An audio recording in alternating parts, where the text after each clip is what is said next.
A nivel de real estate, ¿no? Desde fuera puede parecer un sector, ¿no?, que es más off que on. Esto está cambiando mucho y el marketing está empezando a ser más estratégico, ¿no?, como lo es en otros sectores. Antes parecía que lo ponías todos los portales, ¿no? Ya estaba hecho el inmobiliario, el marketing inmobiliario era eso. Pero hoy en día estamos viendo como las marcas cada vez quieren controlar más sus canales. Que estamos también ahora mismo introduciéndonos, ¿no?, en nuevas líneas de negocio que permitan ese alquiler más asequible, y ahí es un poco donde nace Cálido Living. ¿Cálido existiría sin el marketing digital? El digital es clave, digamos que 80-90% es digital. Metemos el gran peso de la inversión en marketing digital. Tenemos canales que te pueden conseguir CPLs a 1 euro y canales que estás en torno a los 300 euros por lead. Y al final los menos cualificados lo que hacemos es meterle mucho proceso de automatización para el lead nurturing, y luego los más cualificados es un trato mucho más personal. ¿Qué hacemos después, ¿no?, con esos leads? ¿Se hace algo para optimizar la conversión? Es muy curioso porque cuesta mucho convencer a dirección que hay que invertir en la parte alta del funnel, ¿no? Es como que, no, oye, hay que meter en marca porque al final en medio o largo plazo acabas viendo que lo es todo. Se habla de que el branding no se puede medir, pero claro que se puede medir y tú puedes ver cómo evoluciona el CAC. ¿Hacia dónde va marketing digital para real estate? ¿La IA os está impactando de alguna manera? Más de lo que esperábamos, la verdad. ¿Te ha sorprendido positivamente? Sí, me ha sorprendido positivamente. Sí, al 30% de los leads que vienen de ChatGPT están convirtiendo en reserva. Una pasada. Bienvenidos a un nuevo episodio de Optimo Talks. Yo soy Albert Serrat y hoy tengo el placer de tener a Olaya Rivas, Head of Digital Marketing de Dacia Capital. ¿Cómo estás, Olaya? Muy bien, muchas gracias por la invitación. Creo que inicialmente nos cuentes un poco, ¿no?, quién es Olaya, de dónde vienes a nivel personal, profesional, lo que quieras para entender, ¿no?, cómo has llegado hasta Dacia. Pues empecé mi trayectoria profesional en el ticketing, en entradas.com, un marketplace de venta de entradas, y estuve allí 10 años. Aproveché cada oportunidad que me dieron allí para conocer todo lo que es tener una visión amplia del negocio, y eso me permitió mucho crecer internamente, desde becaria que entré hasta directora de marketing que conseguí, ¿no?, salir Esto es de allí. poco común, ¿eh? Hoy en día Sí, 10 ¿no? años en una compañía y entrar. Totalmente. Y bueno, y también sentar pues las bases sólidas al final de marketing, que aprendí mucho allí me abrió muchas puertas para el futuro.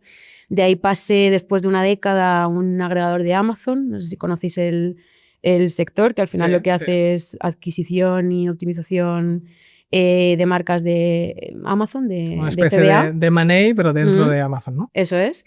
Y de ahí después, bueno, eso me permitió también empezar un poco a introducirme más a fondo en la parte de marketplace y conocer lo que es el mundo startup, que bueno, aunque entré en su momento incipiente, pues ya cuando salí pertenecía a una multinacional y estaba todo como mucho más consolidado.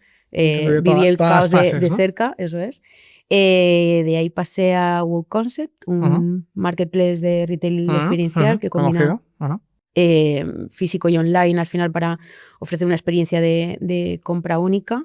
Me permitió también entrar más en lo que es el marketing offline, que yo venía pues de puro e-commerce, marketplace, y ahí conocí un poco más esa parte y la de generación de marca, ¿no?, de awareness y de reconocimiento de marca. Y hace justo hoy, además, un año, me pasé al sector inmobiliario. Felicidades. ¿O no? No lo sé. Sí. Muy contenta, la verdad, con el proyecto, que me encanta estar aquí. Y aquí, sobre todo, bueno, pues el placer de montar una marca desde cero, de evangelizar de un sector dentro del real estate como es el flex living, y desarrollar toda esa parte de captación de leads, automatizaciones y... Es un cambio importante, ¿no? Saltar del e-commerce luego al retail y al final al real estate es como, ¿no?, un cambio total, ¿no? Pero bueno, el proyecto que estáis es muy chulo y sí que tiene una capa digital muy grande, ¿no? Al final es un poco lo que buscaba también, como no lo sabes todo nunca, ¿no?, pero como que te aburres, entre comillas, de una parte y buscas como esa parte más distinta, y pues a todo lo contrario, ¿no?, a ir hacia el otro lado. Muy interesante. A nivel de real estate, ¿no?, desde fuera puede parecer un sector, ¿no?, que es más off que on, ¿no? ¿Qué retos, ¿no?, has visto, ¿no?, al entrar a hacer este cambio, o qué oportunidades? Sí, bueno, muchos retos, pero pues sobre todo una enorme oportunidad desde el punto de vista de marketing, en real estate en general y sobre todo ahora en flex living. Por un lado, creo que es un sector que tradicionalmente se ha movido mucho enfocado en el producto, se ha movido por la oferta y la demanda. Digamos que el marketing y el cliente han tenido un ámbito muy limitado en este sector, otro papel, ¿no? Un segundo nivel. Muy segundo, tercero, o no sé, ¿no? Muy poco protagonista, por así decirlo. Entonces yo creo que, con los nuevos modelos que están surgiendo ahora dentro de real estate, esto está cambiando mucho en general en todo el sector inmobiliario, y el cliente pues cada vez va tomando más protagonismo, y el marketing está empezando a ser más estratégico, ¿no? Como lo es en otros sectores. Entonces yo creo que los retos claves son esos, ¿no? Empezar a poner al cliente en el centro, más allá de, por supuesto, el producto, y la atribución y la medición, que también es algo que pues, tradicionalmente no ha hecho falta, ¿no? Trabajar tanto, y que creo que hay que introducirlo en el sector porque puede aportar mucho. Muchísimo. Lo que hablábamos un poco antes, ¿no? de la conversación, que antes parecía que lo ponías todos los portales, ¿no? Y ya estaba hecho el inmobiliario, el marketing inmobiliario era eso, ¿no? Hago una valla, ¿no? Lo pongo en los portales y ya está. Pero hoy en día estamos viendo como las marcas cada vez quieren controlar más sus canales, ¿no? Es decir, tener su propia fuente, ¿no? de adquisición y reducir la dependencia al final. A nivel de tu papel, ¿no? En Dacia, tampoco. ¿Cuánto llevas exactamente ahora? Un año. Un año, has dicho. Sí. Muy poquito. ¿Cómo ha sido, ¿no? este cambio? Entiendo que al entrar, ¿no? ¿Qué te encontraste? ¿Cuáles han sido tus retos iniciales y cuáles van a ser tus retos? Bueno, pues sobre todo al principio, efectivamente, llevo poquito tiempo, ¿no? Y todo este año, digamos que ha sido más de construcción, de crear las bases, de montar todo lo que es esa parte de adquisición, de automatizaciones, todo lo que es el CRM, lanzar la marca, pues toda esta parte más de setup, digamos. Sí, de setup, efectivamente, muy operativa. Y ahora es cuando, lo hablaremos más adelante, ¿no? Pero vamos a tener ya más o menos todo lanzado muy pronto. En este mes, el que viene, se queda, digamos, el setup completo. Y estamos empezando a ser más estratégicos en esa parte, pues de analizar la data, de poder optimizar más el funnel y demás. Vale, cuéntanos Dacia. Líneas de negocio, qué tipología de compañía es. Dacia al final se encarga, es una compañía que se dedica a la inversión y gestión de activos inmobiliarios, especializada en el sector del living del mercado español, que desde 2013 empezó pues, con inversión de capital propio, y a la vez está colaborando también con otros fondos algunos de los principales fondos de inversión del sector, y que va desarrollando distintas plataformas y líneas de negocio para al final cubrir, digamos, todas las oportunidades que el ciclo mobiliario ofrece hoy en día. ¿Cuáles son un poco las líneas? Pues tenemos por una parte el Build to Sell, tanto para promoción residencial como también pues, para posibles inversores que quieran adquirir para alquilar. Tenemos la parte de Build to Rent, de alquiler tradicional. En nuestro caso, sobre todo, pues son activos bastante premium en el centro de Madrid. Y digamos que estamos también ahora mismo, pues eso, adquiriendo nuevos modelos o introduciéndonos, ¿no? en nuevas líneas de negocio que permitan ese alquiler más asequible. ¿Cuál? Y que respondan un poco a las necesidades del residente de hoy en día, y ahí es un poco donde nace Cálido Living. Haciendo foco un poco en Cálido, ¿no? El modelo de Flex Living, ¿no? Expliquemos un poco más en profundidad en qué consiste, ¿no? Qué beneficios tiene o por qué se ha generado este modelo, ¿no? ¿Por qué ha aparecido en el mercado?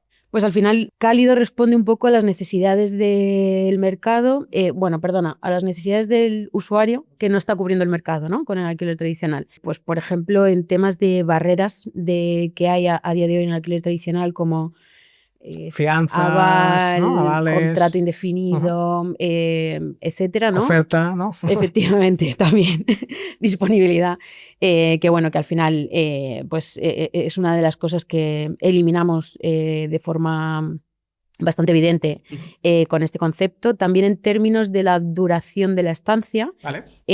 Al final el alquiler tradicional o tiene unos mínimos, o al final el casero, ¿no? O la persona que te lo alquila pues los prefiere tener una estabilidad, y los plazos tienden a ser más largos, tienes pocas opciones al final de alquilar de una forma más temporal, ¿no? Y al final pues en estos modelos puedes alquilar unos días, unas semanas, unos meses. Unos días, incluso. Sí, mínimo de 3 días y de 3 días hasta 11 meses tenemos esa oferta que se adapta un poco a las necesidades.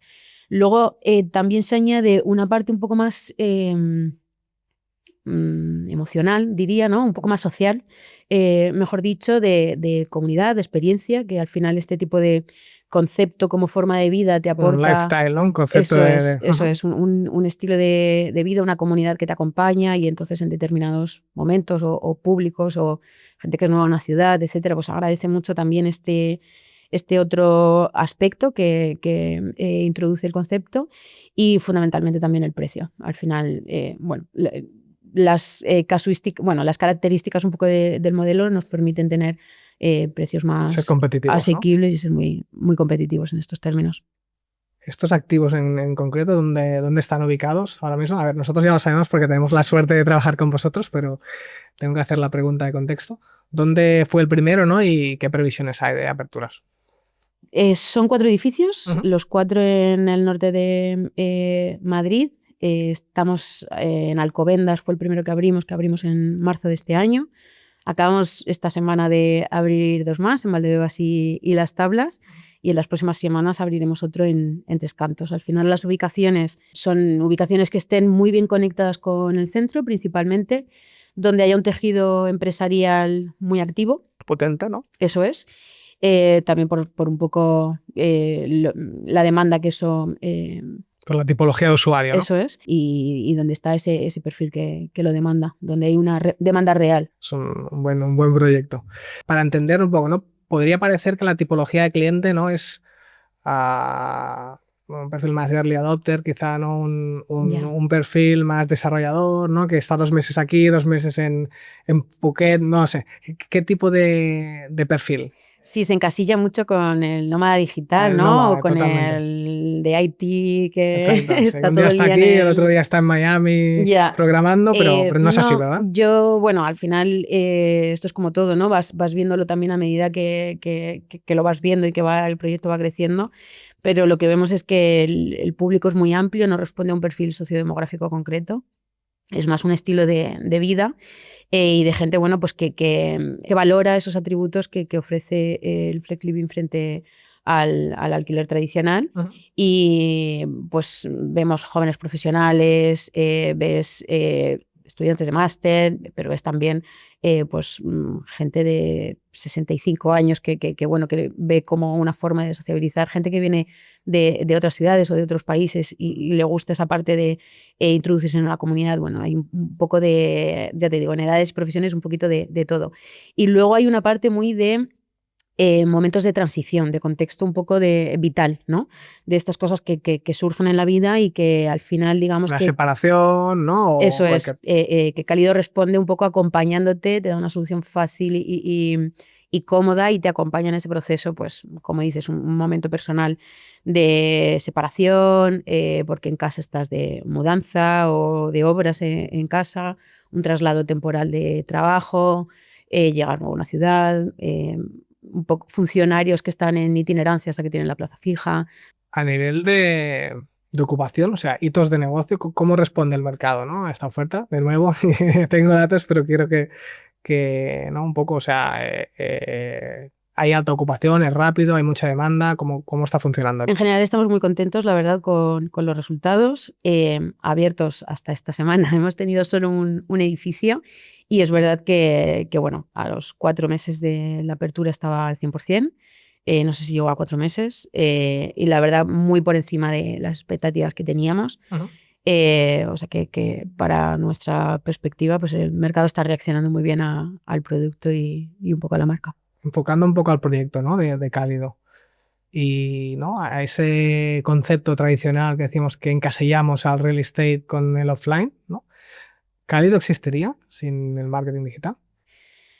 Bueno, al final el target, dentro de que no hay un perfil sociodemográfico, sí que hay algunas características. Es un perfil, por supuesto, conectado, que consume mucho medios digitales.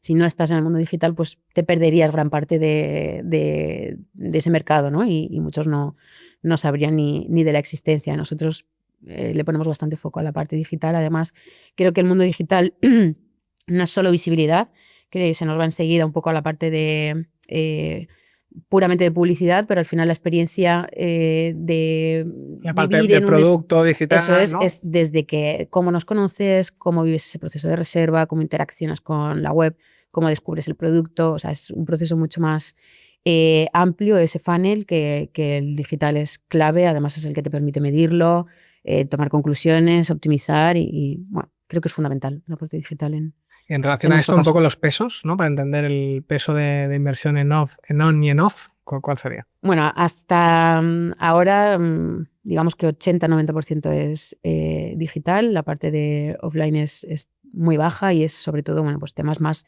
locales, muy cercanos, cosas muy cercanas a los propios edificios. Ahora sí que, como ya estamos acercándonos a abrir el cuarto edificio, sí que vamos a lanzar un poco más esa parte más de branding, de offline y de PR y demás, pero seguirá siendo clave la parte de digital. De digital, ¿no?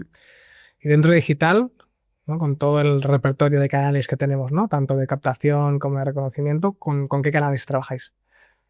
A ver, primeramente, sobre todo los portales inmobiliarios, sería una tontería decir que no, porque al final tienes ahí a 1 millón de usuarios potenciales, ¿no? Que sin falta de conocerte, pues te abre esas puertas.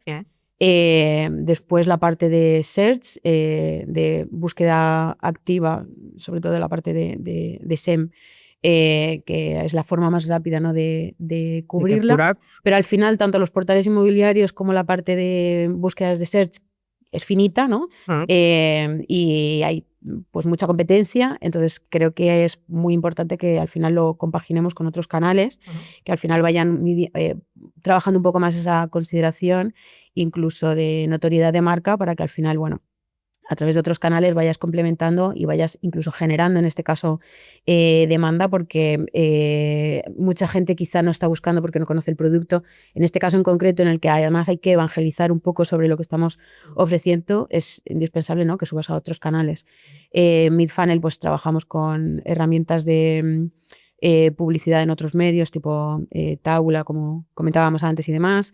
Trabajamos mucho paid social, bueno, trabajamos un poquito también en la parte de awareness, más canales, más tipo YouTube, trabajamos un poquito todas las plataformas. ¿Qué peso podría tener aproximadamente el canal propio versus los portales? Es decir, ¿habéis conseguido tener un peso relevante en canales propios? Sí. Por supuesto, los portales suman, pero tenemos un peso muy alto, por supuesto, supera el de los portales inmobiliarios. Más del 50% es canal propio. Eso es. Que esto es esencial al final para controlar la demanda, ¿no? Y no depender, ¿no? Pero los portales no dejan de ser un marketplace que te pueden poner, ¿no? A competidores ahí directamente, aunque vosotros tenéis poco o ninguno, creo, en la zona. Y a nivel de inversión, más no inversión tanto en cada canal, sino de budget, ¿no? Inmobiliario, ¿cómo se distribuiría una inversión en un proyecto de este tipo, de Flex Living? Los 3 pilares principales es, por un lado, la parte de tecnología o de sistemas. Al final creo que es lo primordial para nosotros ahora mismo es la experiencia del usuario, tener una base sólida, una web, un sistema de reservas, un CRM que te permita optimizar al final después la inversión que realizas. O sea, digamos que la mayor partida es esa, y casi por igual, pero en segundo lugar, la publicidad, ¿no? Una vez que ya tienes ese escaparate, pues si nadie pasa por delante tampoco te sirve de mucho. Entonces digamos que lo ponemos ahí un poquito también a la par, ¿no? Intentar mostrar ese escaparate a todo el público posible, que pasen por delante. Y luego, pero bastante más lejos, es la parte de contenido, más allá del puro contenido comercial, que es clave y lo meto en la parte casi de sistemas, ¿no? Porque es como una parte que necesitas para construir el producto. Para construir la base, efectivamente. Ese otro contenido que te permite tener la conversación viva con el usuario, ¿no? Y que te permite, bueno, pues eso, al final el cliente consume contenido diariamente y por muchos canales y formatos, entonces en la medida en la que estés ahí, pues digamos que la conversación es constante y es lo que necesitamos para mantener la marca con autoridad. Esto es importante, porque en el real estate, hostia, hay que evangelizar muchísimo, ¿no? la inversión en la marca, ¿no? Parece que a veces no es necesaria, cada vez se ve más, pero esta parte de tener un stack tecnológico preparado, analítica, invertir.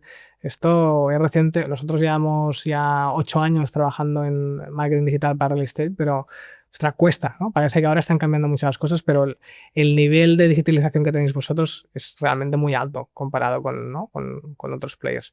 A nivel de métricas, ¿no? Sin entrar hasta donde quieras entrar, pero para conocer un poco como una primera base, ¿no? Los costes por lead o los costes de adquisición, ¿qué puedes decirnos en relación a eso? A ver, creo que dar una media de CPL no te aportaría nada, la verdad, porque depende mucho del canal, ¿no?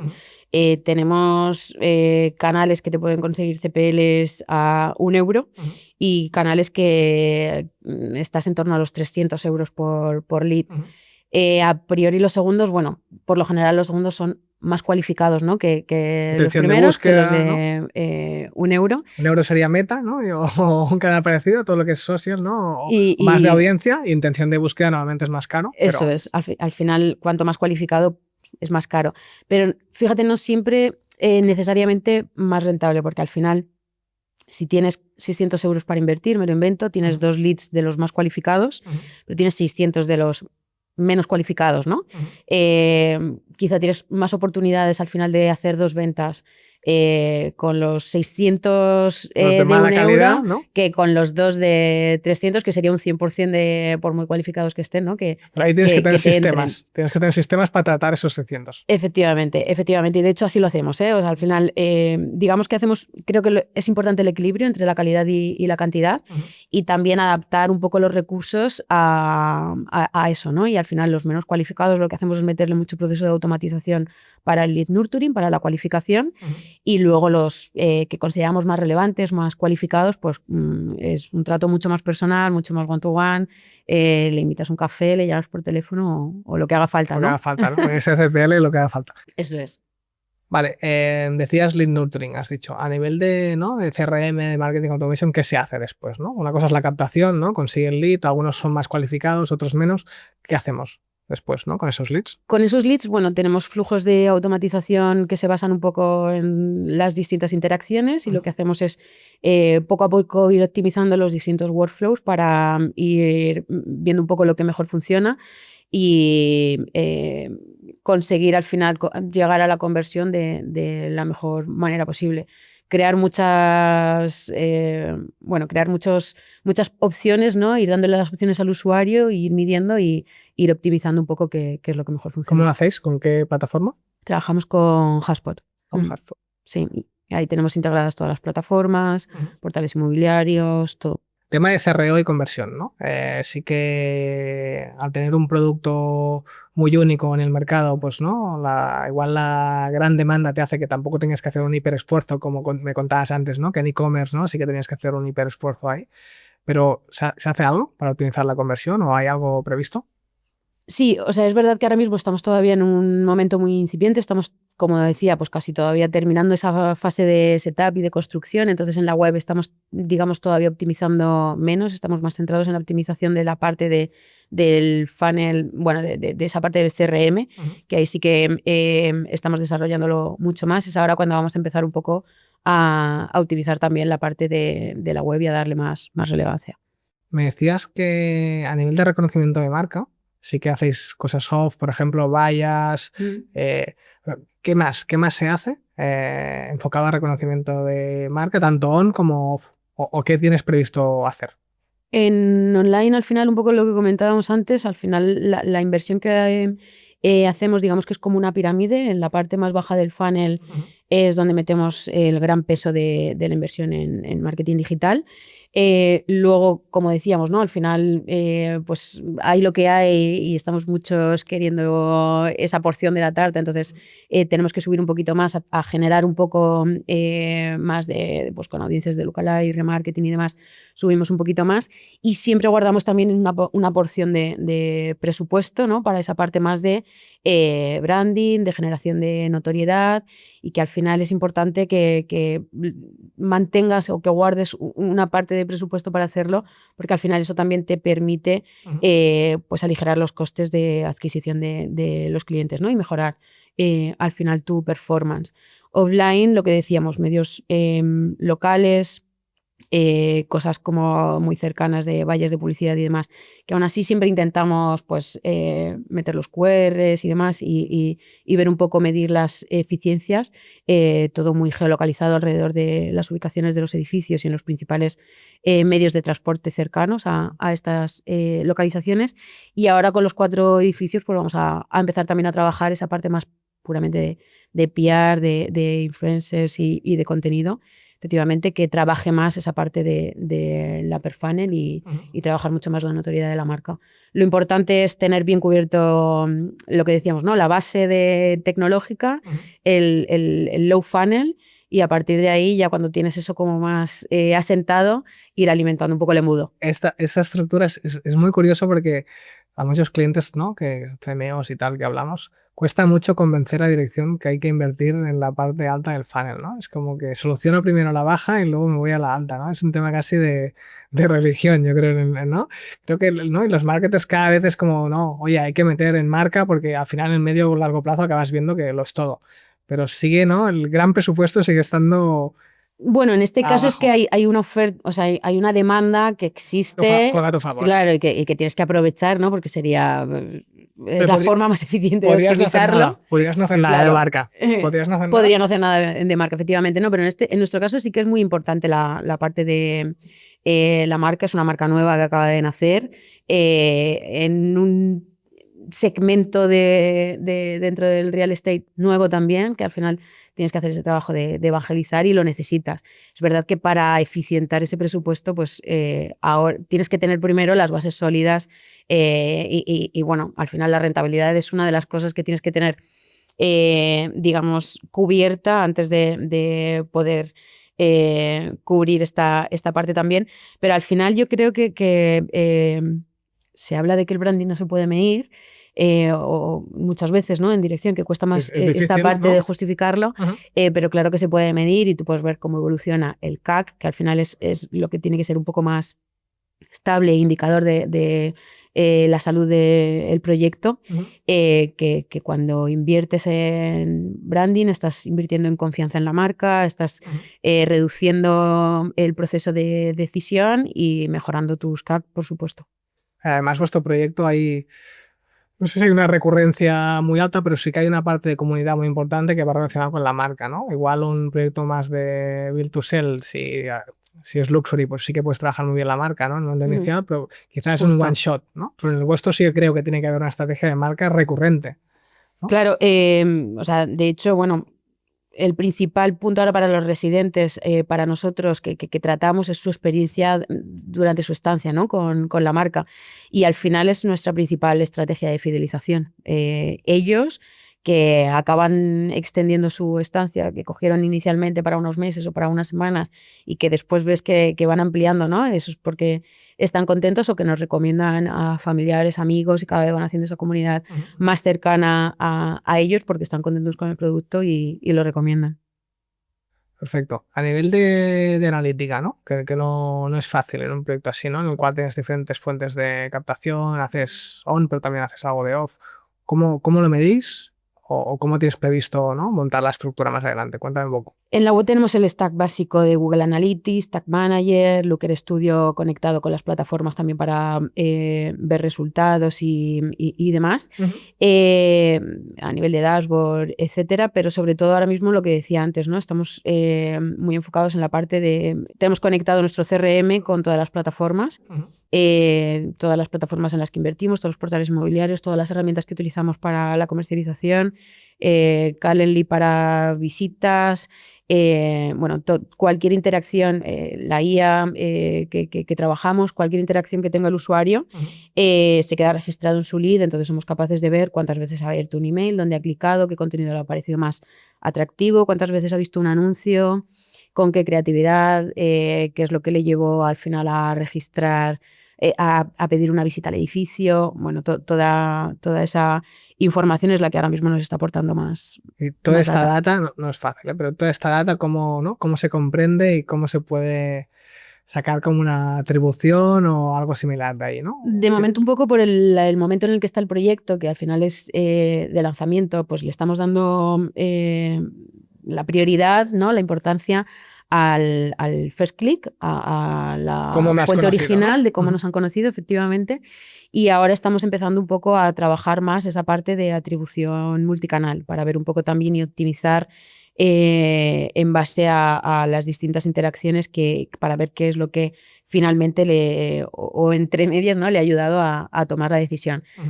Hasta ahora hemos estado muy enfocados en la fuente original, en el original traffic source, y ahora estamos empezando a trabajar last y toda la atribución intermedia, multicanal. Has comentado el tema de captación, ¿no? por AI. ¿Hacia dónde va, ¿no? el marketing digital para real estate? ¿Cómo ves? ¿Estáis notando algo? ¿La IA os está impactando de alguna manera? Cuéntame un poco. Nosotros trabajamos con un agente comercial de IA que la verdad está funcionando muy bien.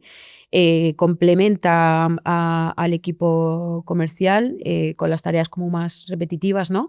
Permitiendo que el equipo comercial pues, se pueda centrar en otras cosas que son más complicadas de sustituir, con ese trato más cercano, con las visitas presenciales y demás. ¿Cómo sería un ejemplo? O sea, ataca un lead y ¿qué hace? Bueno, se puede comunicar por llamada telefónica 24/7, es decir, fuera de nuestro horario comercial de nuestro equipo, pues puede atender cualquier llamada, lo que ya nos aumenta un poco esa capacidad de gestión de clientes potenciales, efectivamente, por email, y le complementa en el email, le comparte la información que haya solicitado y le envía pues vídeos, imágenes, la información, le responde a las preguntas que haya lanzado el usuario por WhatsApp, que es una fuente también pues muy inmediata, que requiere como mucha atención o mucho esfuerzo por parte de los comerciales, y esto al final puede mantener muchísimas conversaciones a la vez a cualquier hora, y también nos ayuda mucho a utilizar en ese sentido. Y también tenemos un chat en la web que lo mismo, pues responde desde dudas que tienen, como que además siempre acaban siendo un poco las mismas, ¿no? Y que recurrentes, ¿no? Efectivamente, y por un poco de fax, ¿no? que responde, y luego pues toda la intención comercial de compartirle, de decirle cuál es la mejor opción, preguntarle sus necesidades y en base a sus necesidades hacerle la oferta más conveniente. ¿Crees que está maduro? ¿Está maduro el...? Más de lo que esperábamos, ¿Sí? la verdad. ¿Te ha sorprendido positivamente? Sí, me ha sorprendido positivamente, sí. Entonces, ¿ya hay más de gestión de lead y captación de tráfico? Y captación de tráfico. Estamos haciendo SEO en IA, pero sí que estamos trabajando eso, ¿no? El posicionamiento orgánico dentro de ChatGPT, y la verdad es que también pues nos ha sorprendido muy positivamente. Un 5% de las reservas del último mes. Un 5%. Vinieron de ChatGPT, no tanto los leads, porque es verdad que los que vienen convierten muy bien, y ese porcentaje de conversión, mira que no voy a dar ningún dato ni de CPLs ni de porcentajes de conversión, dinos. Pero aquí, que me siento muy orgullosa, lo voy a lanzar, y estamos en torno al 30% de los leads que vienen de ChatGPT están convirtiendo en reserva. Una pasada. Una pasada. Gente que busca... A lo mejor luego cambia, ¿no? Pero también cada vez habrá más players y será más complicado, ¿no? Pero no, la verdad es que en este momento es un dato muy positivo. Un océano azul, ¿no? Ahí en trabajar. Sí. Hay muchos papers y tal, tampoco se sabe muy bien cómo optimizar, ¿no? Hay oportunidades, pero sí que el ratio de conversión es... altísimo. ¿Cómo están? Antes me has comentado un poco, pero quería hacer un poco más de foco. ¿Cómo están respondiendo, ¿no? Los usuarios a un modelo Flex Living que es relativamente nuevo, ¿no? En España? ¿Cuál es un poco el feedback del usuario? ¿Entiende el modelo? ¿Les gusta mucho? Antes me has comentado un poco por encima, pero quería entrar un poco más. Pues tenemos un poco de todo. Hay gente que nunca había escuchado sobre el modelo, pero llega por lo que decíamos antes, ¿no? Por un poco dificultades que tienen a la hora de encontrar una vivienda con el modelo tradicional de alquiler, y que al final encuentran esta opción buscando esquivar, ¿no? esas barreras que tienen hoy en día. Otros muchos ya conocen el sector, la verdad, o conocen ese modelo, sobre todo el internacional, que en otros países quizá está más desarrollado, más asentado este modelo o este estilo de vida, y vienen buscando directamente pues esta opción aquí en las ubicaciones en las que trabajamos.